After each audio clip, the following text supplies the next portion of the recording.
A significant political development emerged this week when former President Donald Trump faced unexpected pushback from his own supporter base during a rally in South Carolina. According to multiple verified news reports, sections of the crowd audibly booed when Trump defended his recent policy positions on federal spending cuts. This marks a notable shift in the typically unified atmosphere of Trump rallies. Why does this matter? For years, Trump's rallies have been characterized by unwavering support, making this public disagreement newsworthy.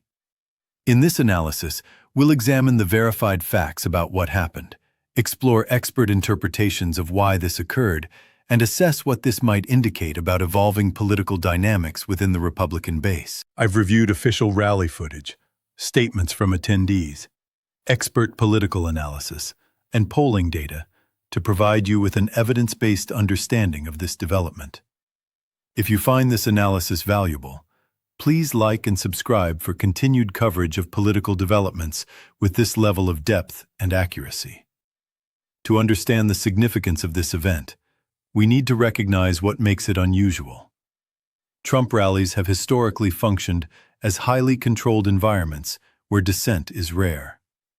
Political scientists who study mass political gatherings note that visible disagreement from a candidate's own supporters at their own events typically signals either messaging problems or emerging fractures in the coalition. Let me tell you what makes this matter. According to political scientists at the University of Virginia's Center for Politics, when a political leader faces public disagreement from their base, it often reflects broader concerns that supporters may be reluctant to express in polls or surveys. The visible nature of this disagreement makes it particularly significant for campaign strategists and political observers. The specific policy area where disagreement emerged also matters. The booing occurred when Trump discussed his position on Social Security and Medicare reform proposals that would reduce benefits for future retirees. According to AARP data, approximately 42% of Trump's 2024 voter base consists of Americans over 55, a demographic heavily dependent on these programs. I want to hear from you in the comments. Have you noticed shifts in political support within your own community? What issues do you think matter most to voters right now?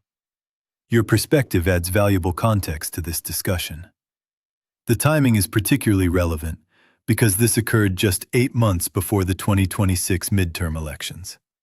Historical data from the Pew Research Center shows that presidential approval ratings and base enthusiasm significantly impact midterm results for the president's party. Any erosion in base support could have measurable electoral consequences. Real-world impact extends beyond electoral politics. Financial markets have historically responded to signals of political instability.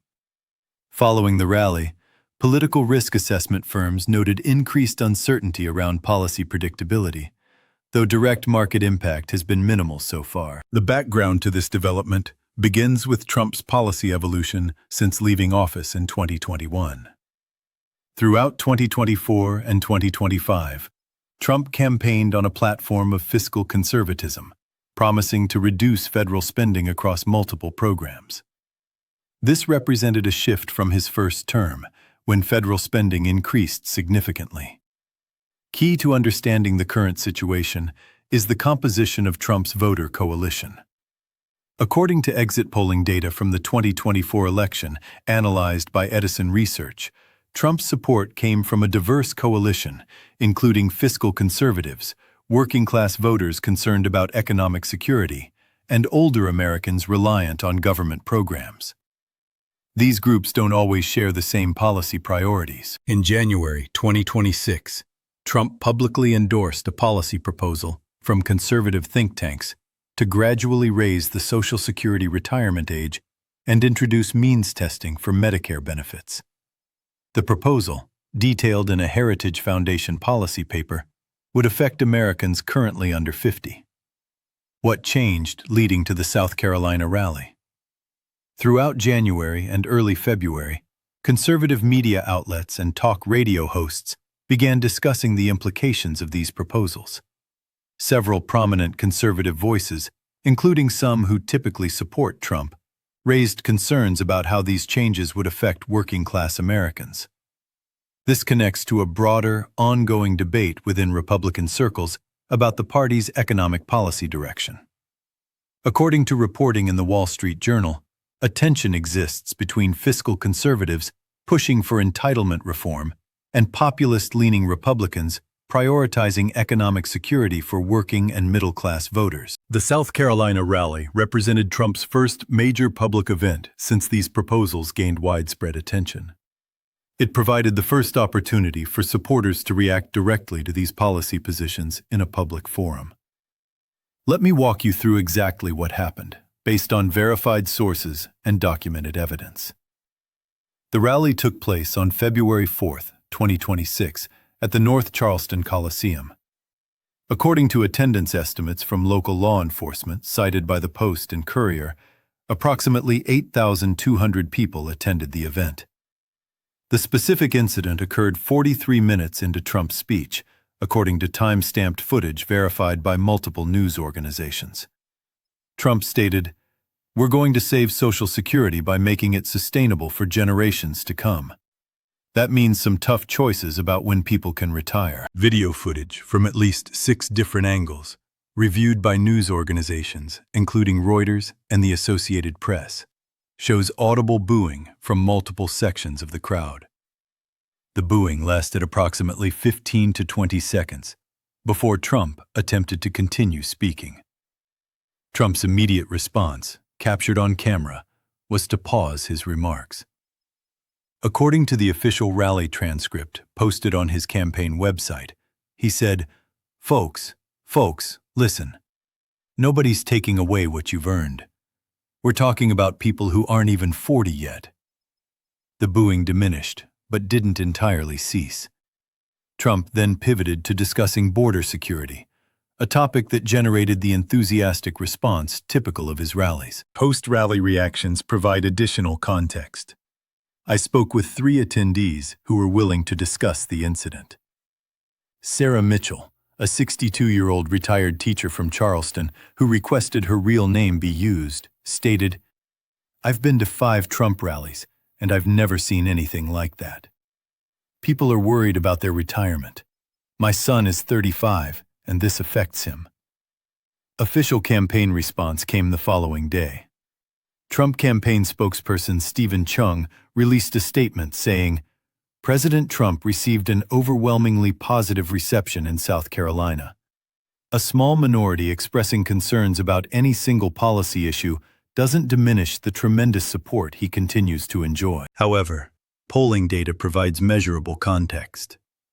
A poll conducted by Morning Consult from February 5th through the 6th, 2026, surveying 1,997 registered voters, found that Trump's approval rating among self-identified Republicans dropped 4 percentage points from the previous week, from 81% to 77%.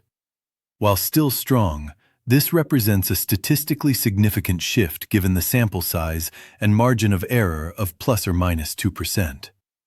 More specifically, among Republicans over 50, Trump's approval declined 7 percentage points, from 86% to 79%. Among Republicans under 50 with parents over 60, approval dropped 5 percentage points. The rally incident gained coverage across media outlets. It was reported by CNN, Fox News, MSNBC, The New York Times, The Washington Post, and numerous regional outlets, indicating widespread news value assessment. What do these facts indicate? Let's examine the evidence-based implications and expert perspectives. Political scientists offer several interpretations. Dr. Rachel Bidikofer, a political analyst who specializes in voter behavior, suggests this reflects a fundamental tension. Trump built a coalition partly on promises to protect programs like Social Security and Medicare. When that message shifts, you create cognitive dissonance among supporters who expected him to be different from traditional Republicans. However, Dr. Whit Ayers, a Republican pollster with decades of experience, offers a different perspective. We shouldn't overinterpret a single moment at one rally. Trump has weathered controversies before that seemed significant at the time. What matters is whether this becomes a pattern and whether it affects actual voting behavior. From a policy standpoint, economists note the substantive challenges. According to the Congressional Budget Office's 2025 projections, Social Security faces a funding shortfall beginning in 2033 without changes. Conservative economists argue reform is necessary. Progressive economists argue wealthy Americans should pay more in Social Security taxes. Both sides agree the current system isn't sustainable indefinitely. The realistic short-term implications involve messaging adjustments. Political campaigns typically respond to negative reactions by refining communication strategies. We may see Trump modify how he discusses these policies, or potentially adjust the policies themselves based on supporter feedback. Medium-term implications for the 2026 midterms remain uncertain. Historical data shows that base enthusiasm affects turnout in midterm elections. If Republican voters feel conflicted about their party's positions, it could affect their likelihood of voting, though many other factors also influence this. What remains genuinely uncertain is whether this represents an isolated incident or the beginning of a larger pattern. Single data points don't establish trends. Political scientists emphasize the need for additional evidence before drawing firm conclusions about shifting political dynamics. Areas of consensus among experts include recognition that entitlement reform represents politically challenging terrain for any party, that Trump's coalition contains groups with differing priorities, and that direct feedback from supporters provides valuable information to campaigns. Points of disagreement center on interpretation. Some analysts see this as evidence of weakening support. Others view it as normal policy disagreement within a coalition. Still others suggest it reflects communication challenges rather than substantive opposition. This incident connects to documented broader patterns in American politics. Political scientists have observed increasing polarization not just between parties, but within them. According to research from the Pew Research Center's 2024 Political Typology Study, both Democratic and Republican coalitions contain factions with diverging priorities on economic policy. Similar dynamics have occurred in other contexts. In 2017, Republican town hall meetings faced significant constituent anger over proposed changes to the Affordable Care Act, even in conservative districts. That public pressure contributed to the failure of repeal efforts in Congress. Important differences exist, however. The 2017 healthcare debates involved proposed changes to existing coverage that people actively used. The current Social Security proposals would primarily affect younger Americans not yet receiving benefits, creating different political dynamics. This also relates to broader questions about Republican Party identity. Since 2016, tensions have existed between traditional fiscal conservatives focused on spending reduction and populist-leaning Republicans prioritizing working-class economic concerns.